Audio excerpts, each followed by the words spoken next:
달라스 윌라드의 하나님의 모략이라는 책에 예수가 알았던 하나님 충만한 세상, 어느 쪽이 정말 위인가 라는 챕터의 글을 읽어드리겠습니다.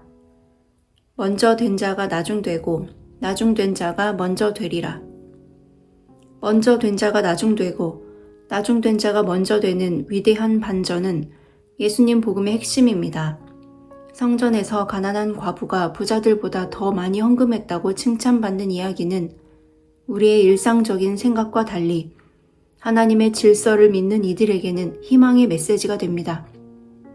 우리는 너무 낮은 위치에 있어서 하나님 질서 안에 들어갈 수 없는 존재도 아니고 너무 높은 위치에 있어서 하나님을 무시해도 되는 존재도 아닙니다.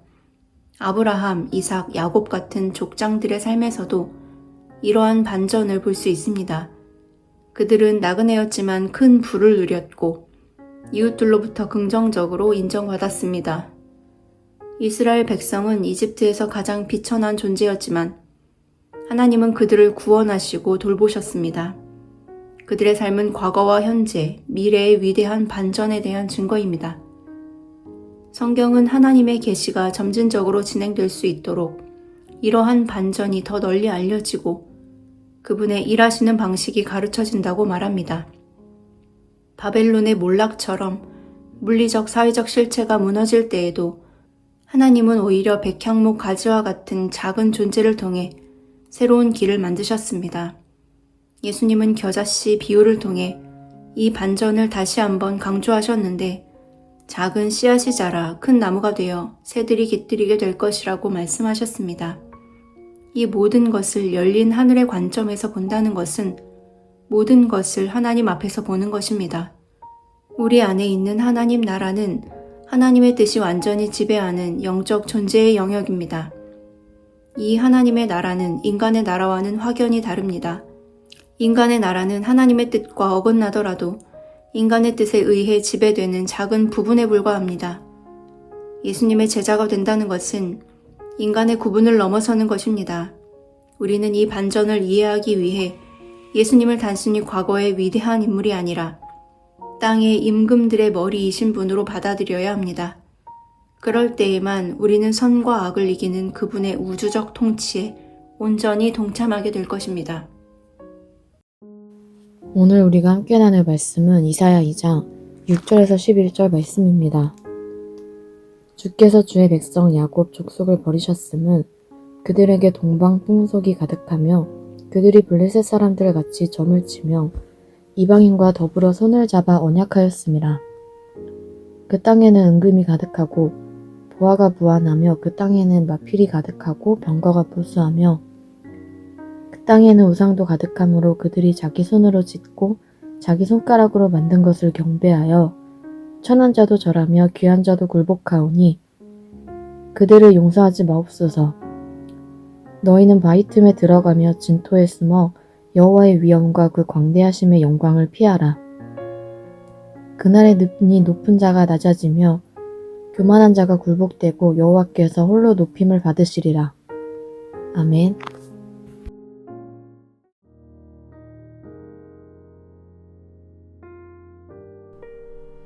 이사야가 이사야 2장을 시작할 때 하나님이 주신 말씀을 환상으로 보았습니다. 그건 너무 가슴 아픈 모습이었습니다. 그러나 하나님은 그들의 연약함과 못남에도 불구하고 그들을 버리시지 않았습니다. 물론 말씀으로는 자기 백성을 버리셨다 이렇게 말씀을 했지만 사실 이건 단순히 포기했다 혹은 진짜 버렸다 이런 의미가 아닙니다. 하나님이 그들을 미워해서 버리셨다는 뜻이 아니라 그들이 스스로 택한 길을 더 이상 막지 않으시고 내버려 두셨다라는 의미인데 그것도 사실 너무 깊은 의미가 있습니다. 이스라엘은 하나님을 의지하지 않고 이방의 풍속을 쫓았습니다. 그들은 점수를 구하고 다른 나라와 손을 잡아서 스스로 성공하고 싶었고 안전해지고 싶었습니다. 그 결과 실제로 그들의 땅은 은과 금으로 가득해졌고 말과 병거가 끝이 없는 것처럼 보였습니다. 어마어마하게 많았죠. 누가 봐도 그들은 분명 번영한 것 같았고 그게 세상적으로 성공한 것처럼 보였습니다. 그런데 하나님은 그것을 우상이라고 말씀하십니다. 여러분, 우상은 다른 종교를 말하는 게 아닙니다.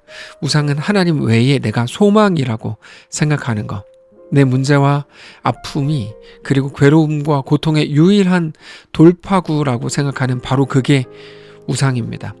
하나님의 자리를 대신 차지하는 거죠. 오직 하나님만 우리의 소망이시고 하나님만 우리 왕이고 우리의 결정의 근거이시고 우리 주인이신데, 하나님이 아닌 눈에 보이는 내가 원하는 무언가를 하나님으로 대체한 겁니다. 그래서 하나님 없는 풍요와 권력은 신앙의 결과가 절대로 아닙니다. 오히려 교만이고 은혜를 망각한 타락입니다. 그게 우상입니다. 하나님이 주신 은혜를 자기 힘으로 쌓은 것처럼 착각하면서 그것을 신뢰하는 순간 사람은 하나님을 떠나 있는 것이 되는 겁니다. 그래서 오늘 본문을 보면 은금, 보화, 마필, 병거, 그러면서 우상으로 이어집니다.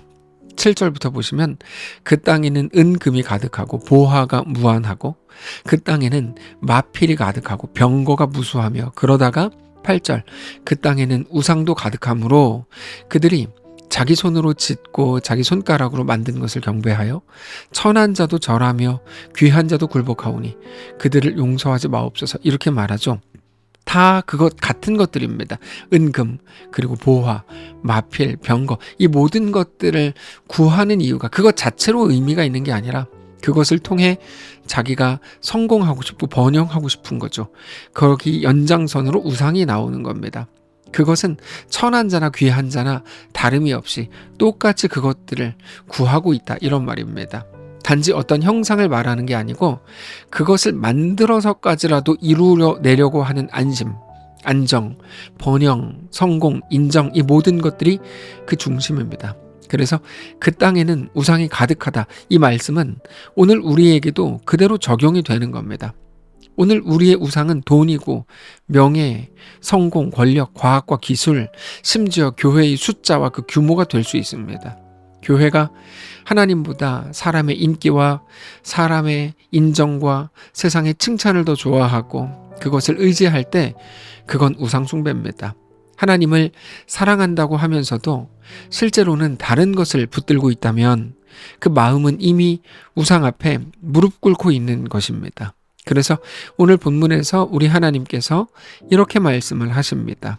10절입니다. 너희는 바위 틈에 들어가며 진토에 숨어 여호와의 위엄과 그 광대하심의 영광을 피하라. 그날에 눈이 높은 자가 낮아지며 교만한 자가 굴복되고 여호와께서 홀로 높임을 받으시리라.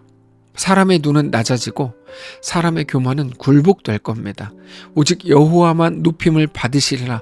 여러분, 이게 오늘 본문의 중심 메시지입니다. 사람은 풍요 속에서 더 좋아지거나 더 잘해지지 않고 오히려 교만해집니다. 성공하면 할수록 하나님을 잊어버리고 사람이 매력이 없어집니다. 실제로 성공해서 하나님 앞에 진실하고 겸손해진 사람은 거의 본 적이 없습니다. 그러나 반대로 고난 속에 있을 때, 세상에 대해서 무너졌을 때, 그때 하나님을 찾고 하나님께로 돌이키는 사람들은 너무나 많습니다. 하나님은 높아진 인간의 교만을 끝까지 두고 보지 않으십니다. 반드시 그것을 낮추십니다. 그 이유는 하나님이 그들을 버리지 않았기 때문입니다. 높아진 그들도 얻으시고 온전한 하나님의 백성으로 완성하시기 위해서 하나님은 그들을 낮추십니다. 그래서 10절을 보면 너희는 바위 틈에 들어가고 진토에 숨어라. 여호와의 위엄과 그 광대하심의 영광 앞에서 라고 말씀하시는 겁니다. 사람은 하나님 앞에서 자랑할 것이 아무것도 없습니다. 그날에는 자기가 마치 대단한 것을 이루어냈다고 해도 자기가 의지하던 모든 것이 무너지고 오직 하나님만 높임을 받으십니다. 인간의 손으로 만든 모든 우상은 아무 힘이 없습니다. 마치 우리를 대단하게 위할 것처럼 보이지만 사실 모든 것은 헛된 우상일 뿐입니다. 우리는 하나님이 누구신지 깊이 알아야 됩니다. 하나님은 단순히 너희가 잘못했으니 내가 벌을 내린다 라고 말씀하시지 않습니다. 하나님은 상벌의 기계가 아니라 교만을 꺾으시고 은혜로 회복하시는 분입니다. 교만을 꺾으시는 이유는 사람은 교만 가운데에서 결코 하나님의 은혜를 알 수 없기 때문입니다. 사람이 어떤 이유로든지 교만해지면 스스로 충분하다고 여기기 때문에 하나님의 은혜조차 필요 없다고 생각합니다.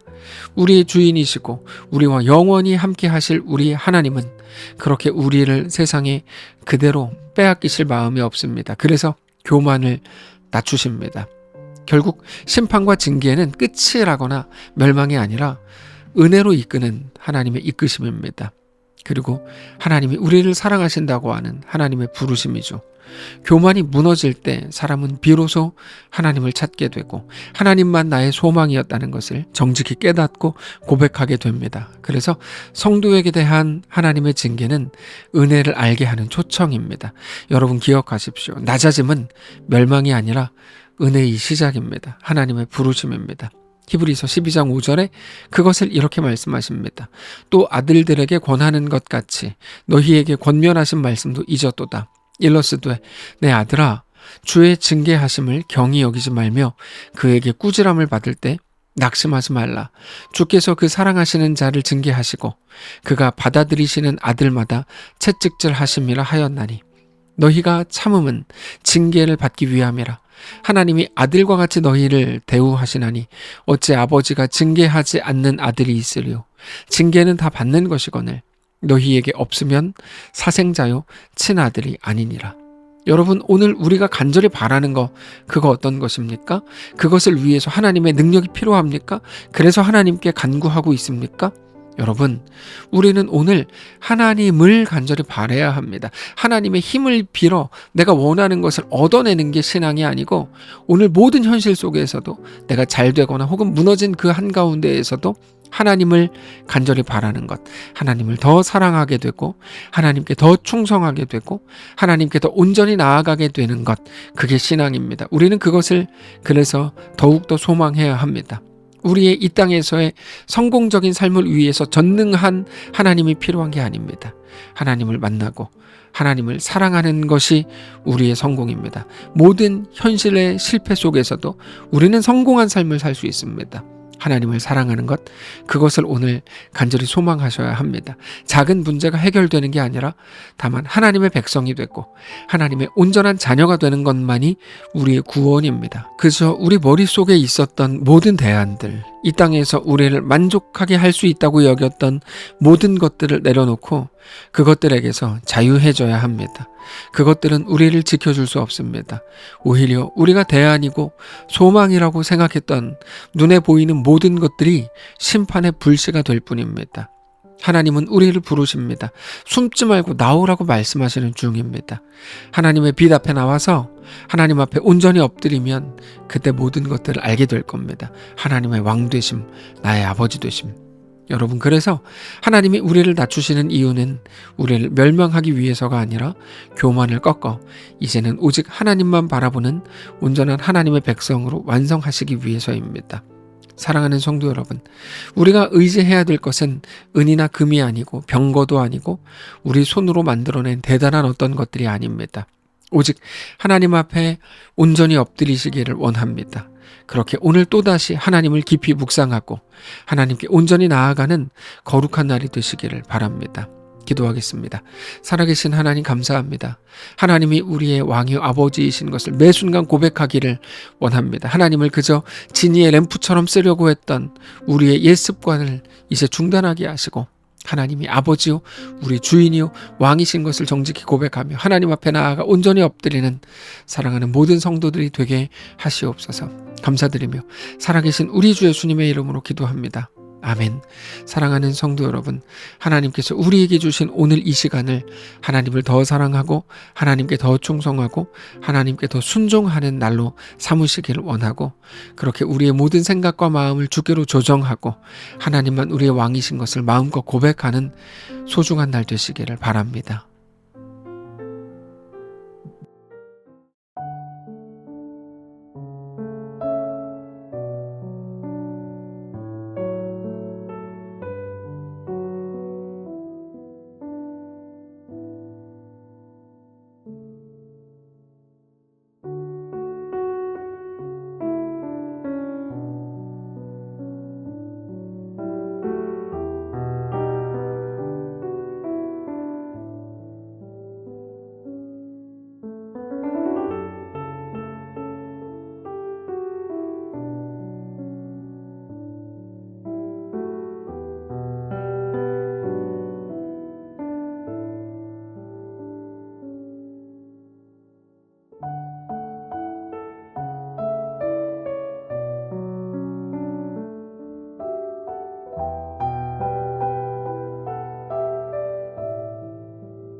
니다